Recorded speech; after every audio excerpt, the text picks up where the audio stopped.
Yet again, another disappointingly sluggish first quarter. It does seem that there's something in the seasonals here. It can't be a coincidence that every first quarter, without fail, looks a lot worse than the second half that preceded it.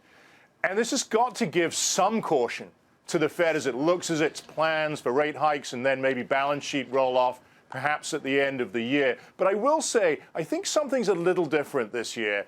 I think, first of all, we can have confidence in the underlying fundamentals here in the U.S., but also that there's less risk they'll be disturbed by shocks from overseas. Secondly, I think the Fed is indicating that right now the burden of proof is on the data to prevent them from moving forward with a very gradual sequence of hikes, rather than the burden of proof on the data to make them hike. I think that was the message from March, and it's still relevant. What do you think about the Wall Street Journal's interview with President Trump last week, where he said a lot of different things, including that he may actually reappoint Janet Yellen? I thought it was a fascinating interview. My hunch was always that in the end, Trump would be a low rates guy.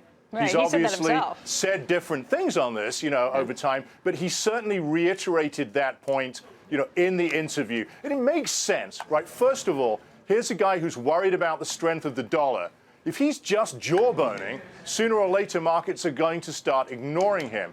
But if he's linking this, if he's joining the dots to Fed monetary policy, and he has multiple appointments coming up, he can influence the markets on the dollar. Secondly, if you have ambitious plans for tax cuts and infrastructure spending, you're likely going to lean in favor of wanting a Fed that is not going to respond by jacking up rates brutally aggressively. So I think we're learning that for all the campaign rhetoric, Trump is someone who is not going to favor a very hawkish Fed.